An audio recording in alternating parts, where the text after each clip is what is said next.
The morning sun filtered through linen curtains in a quiet home in Alexandria, Virginia. The air held the smell of lavender tea and lemon furniture polish. Rebecca Langley, at 54 years old, didn't look the part of a newly appointed Supreme Court justice.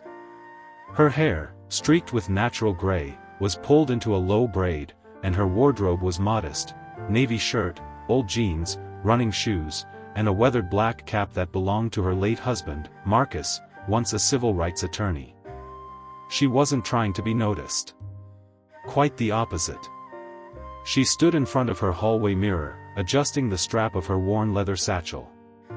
Inside were only the essentials: a paperback novel, her reading glasses, a bottle of water, and a travel-sized framed photo of Marcus, always close.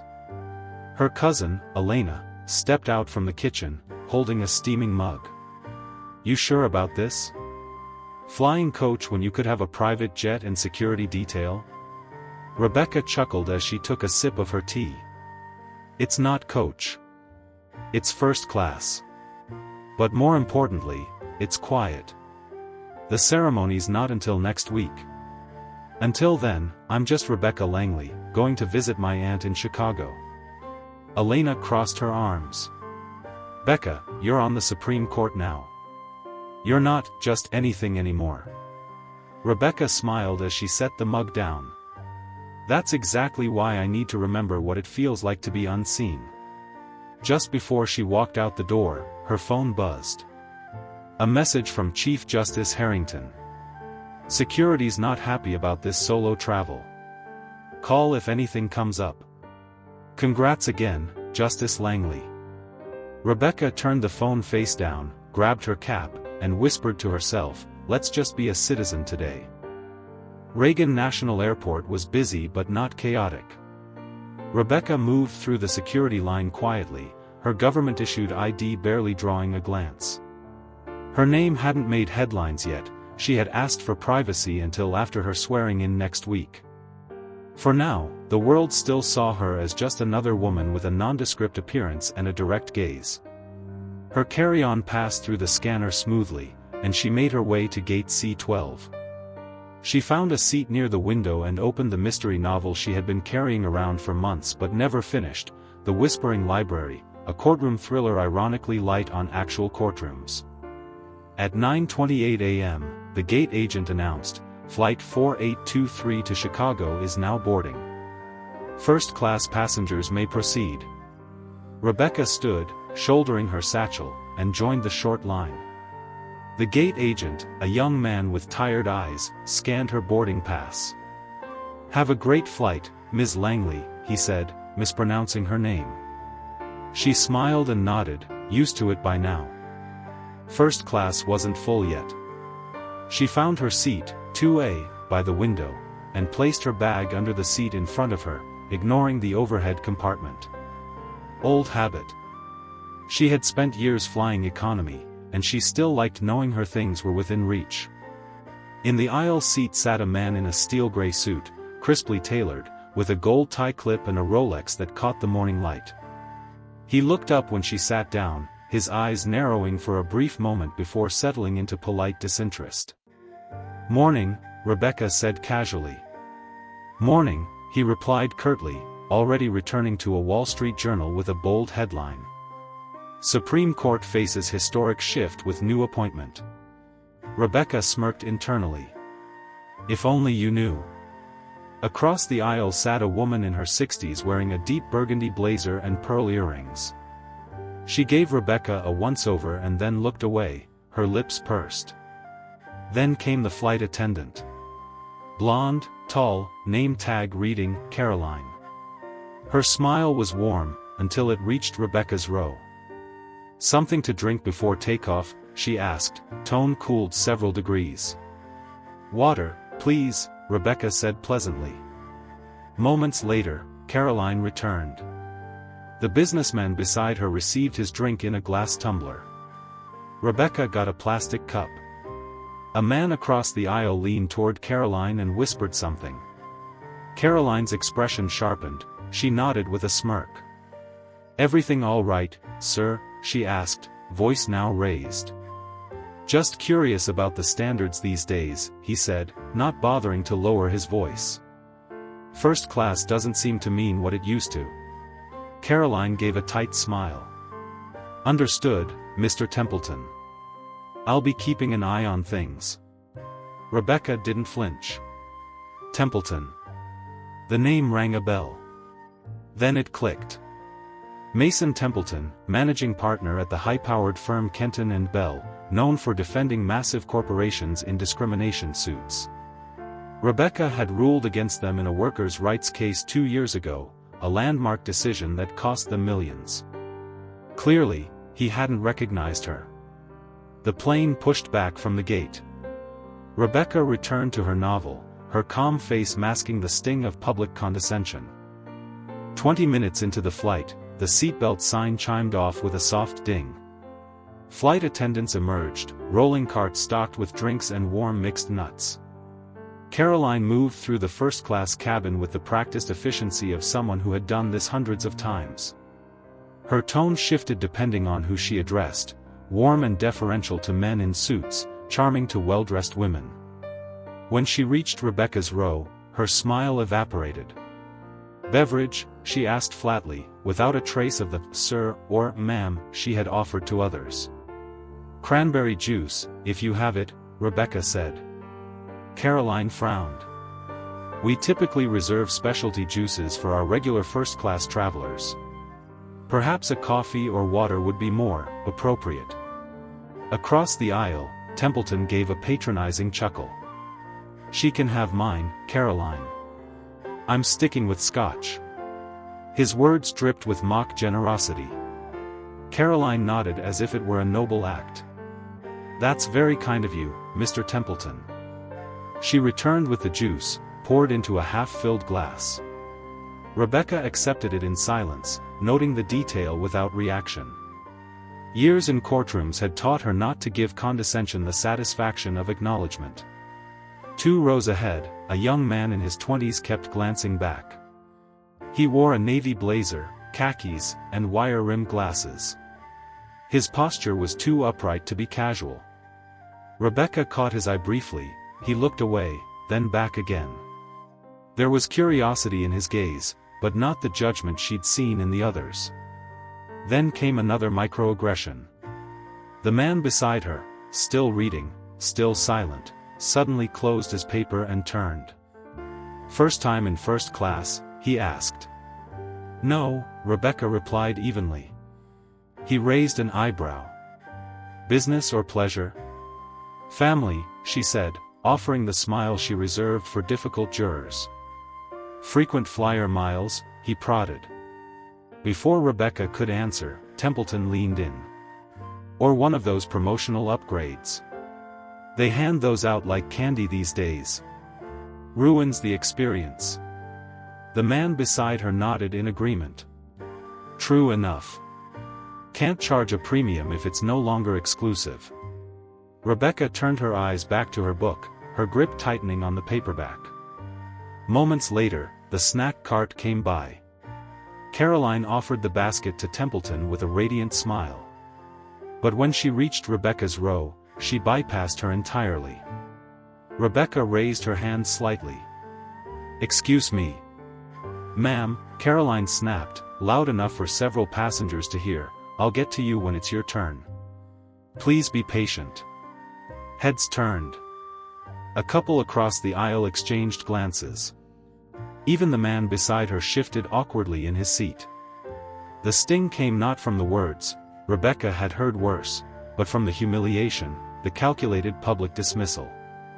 The young man 2 rows ahead adjusted something on his tray. His phone. Subtly, he tilted it, not directly at Rebecca, but enough to capture what was happening.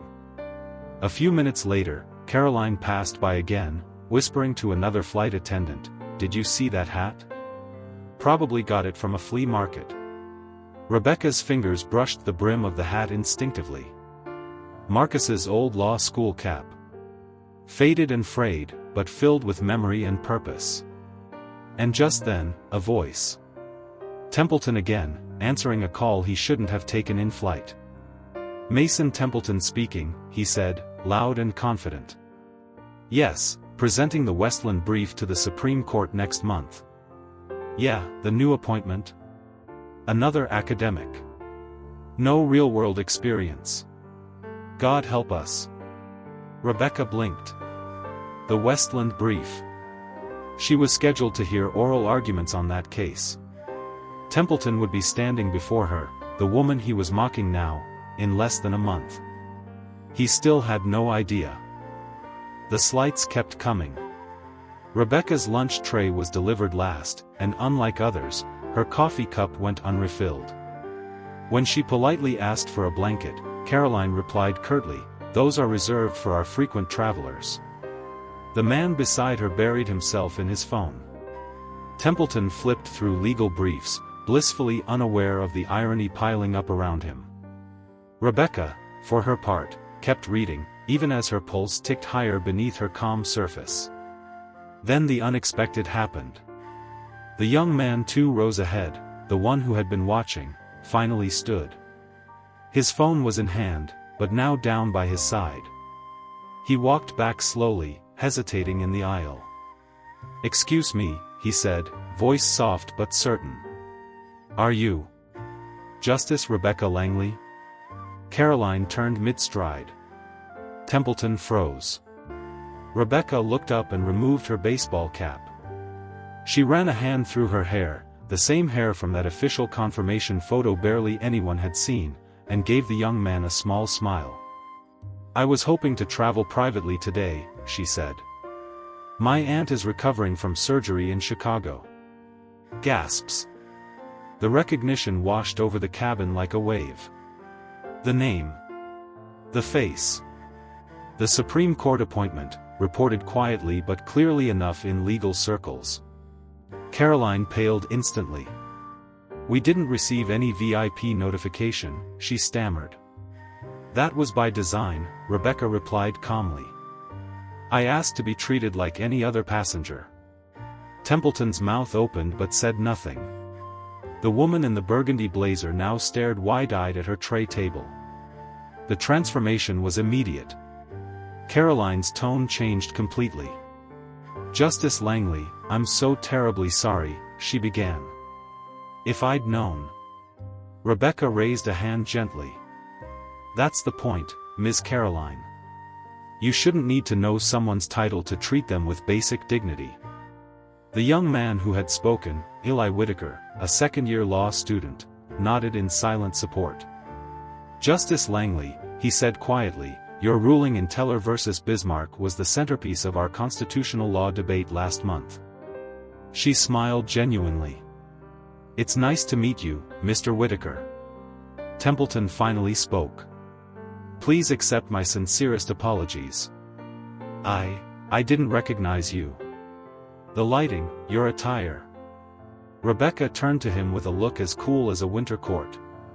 "Is that your argument, counselor? That due to lighting and attire, you felt justified in suggesting I didn't belong here?" He swallowed. "No. I was out of line."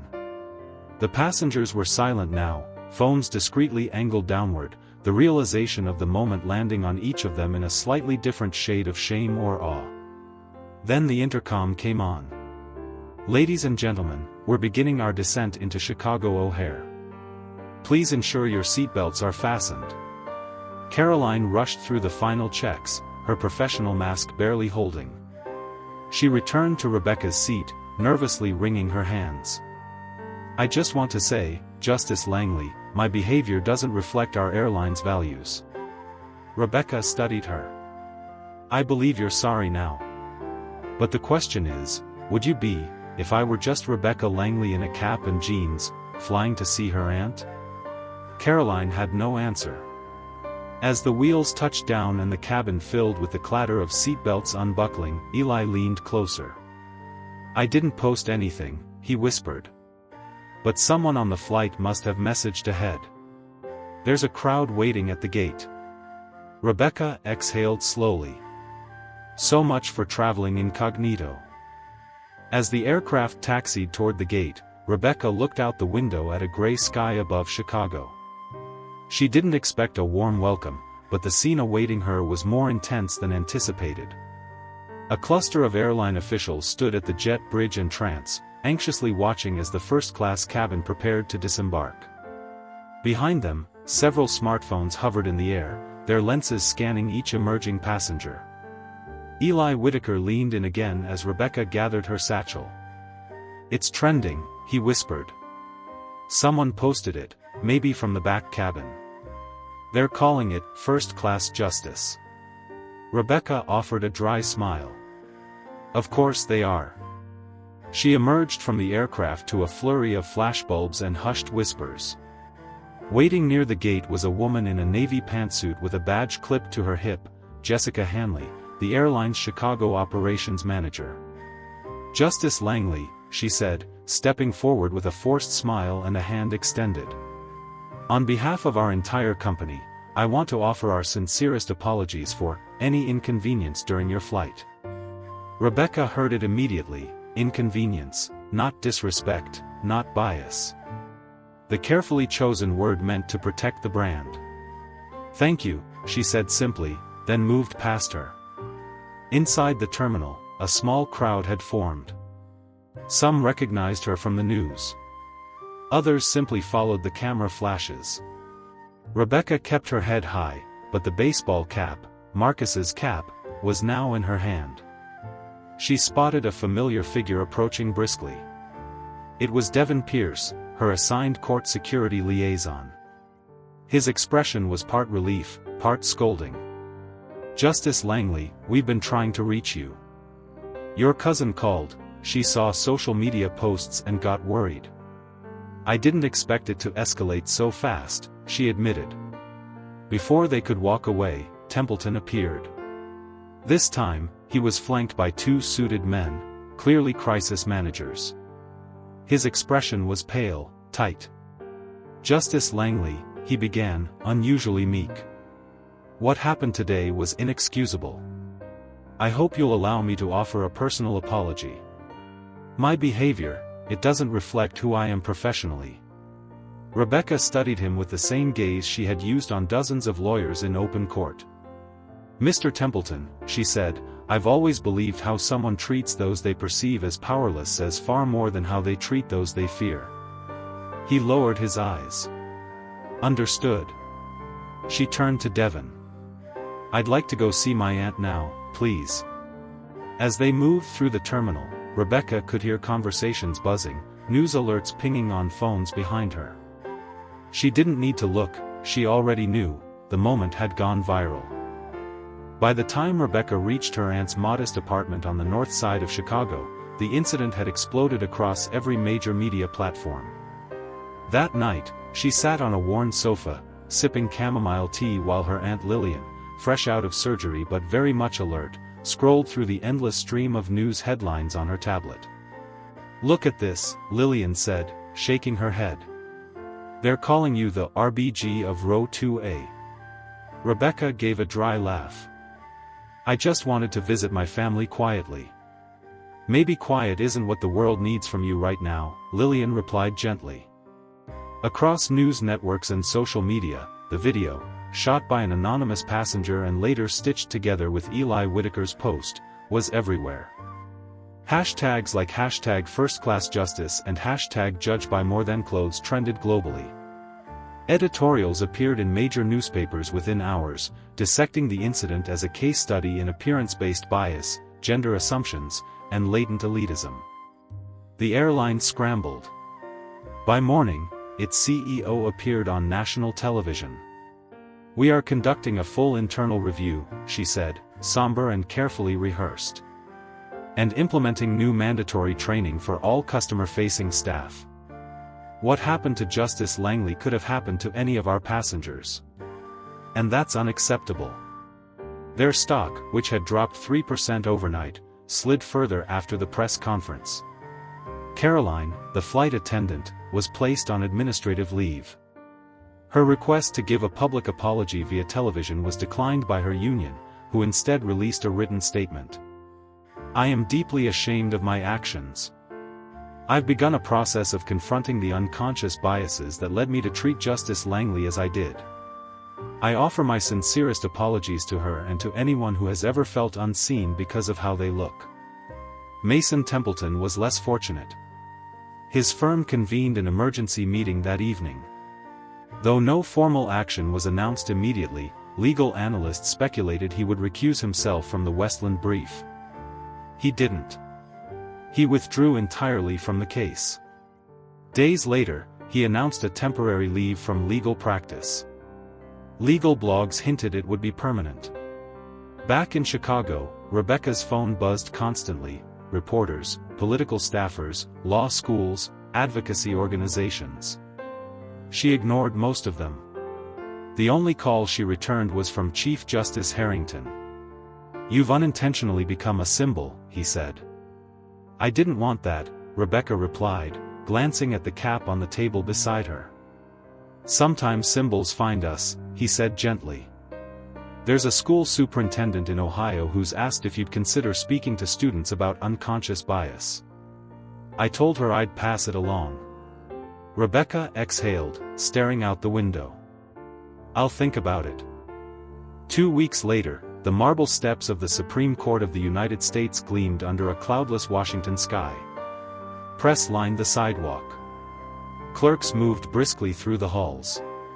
On the front steps stood Justice Rebecca Langley, clad in a formal black robe, her expression calm and composed.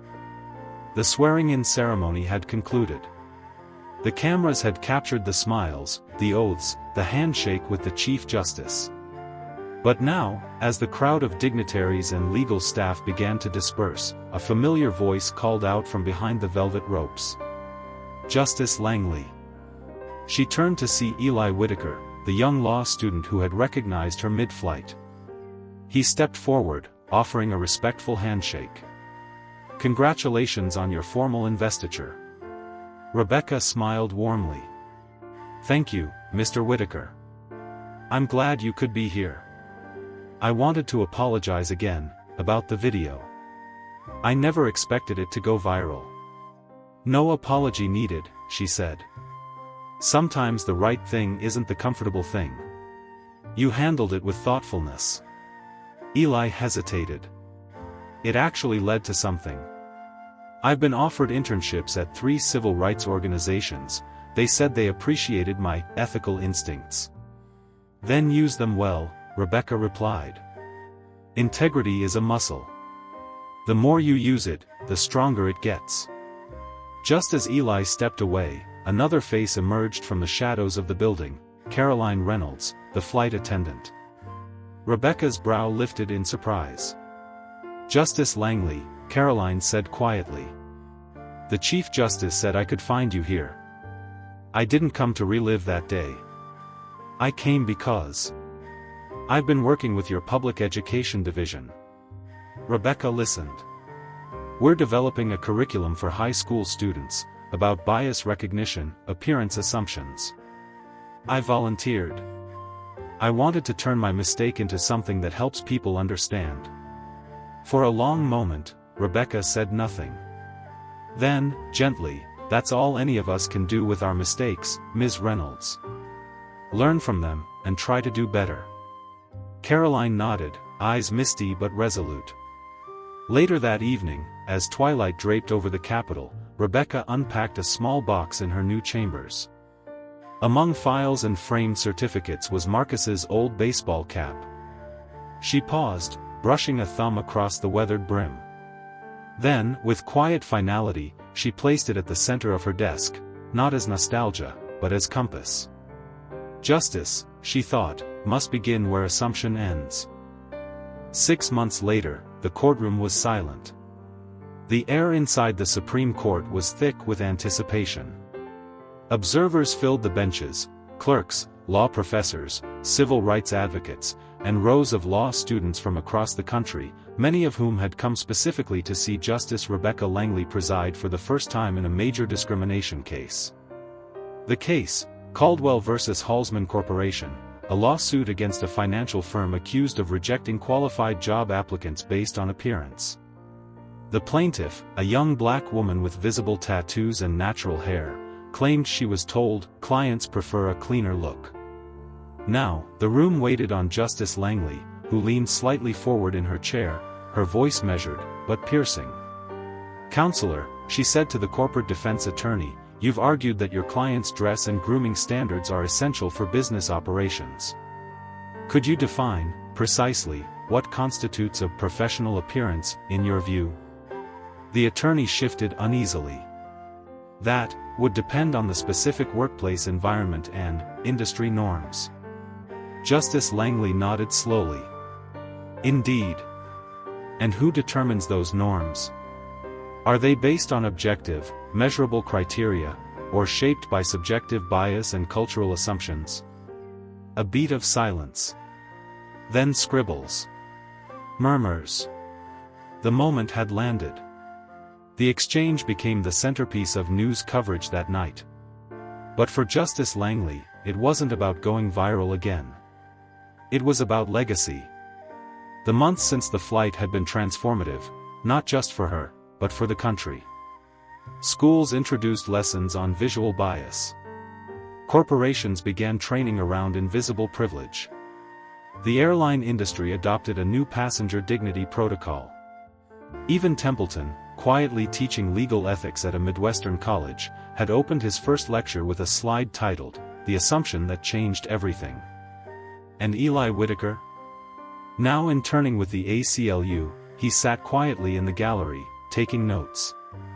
When Justice Langley's eyes met his briefly, he gave a small, respectful nod. Back in her chambers that evening, Rebecca removed her robe and placed it neatly over the back of her chair. She crossed the room, opened the window to let in the fall breeze, and returned to her desk. There, still in its place of honor, sat Marcus's baseball cap, a soft and steady reminder. Above it hung a framed gift from Aunt Lillian, a simple needlepoint sampler that read, "Justice is blind. But people rarely are." Rebecca Langley understood now more than ever, her job wasn't just to interpret the law. It was to challenge the lens through which the law was applied. Because real justice, the kind that endures, sees past the surface. And in her courtroom, it always would. The value I learned from the story. Respect should not be a reward for status, it should be the standard for humanity. Whether someone is a Supreme Court justice or a woman in a t-shirt and a worn baseball cap sitting on a plane, Rebecca Langley deserved to be treated with dignity. This story helped me realize that true worth doesn't come from appearance or titles, but from how we live, how we treat others, and how we carry ourselves in every situation. Blue Book lessons for all of us. 1. Never judge people by appearances. We often jump to conclusions based on someone's clothing, age, or posture. But the person you underestimate might be the one deciding your future, or the future of an entire system. 2. Humility is a quiet strength.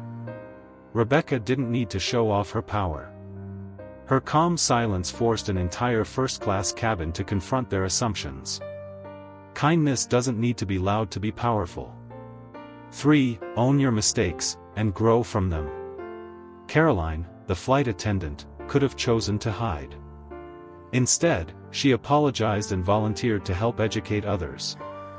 Acknowledging mistakes and working to improve is a true sign of maturity. 4. Justice doesn't only live in the courtroom. Justice begins with how we treat others, from waitstaff and janitors to people who don't fit the mold. Sometimes, justice is simply a fair glance and a heart without bias. Backhand index pointing right. This story reminds us that you don't need to know someone's title to treat them with kindness. Because they don't need to earn your respect, you need to offer it, as a reflection of who you are.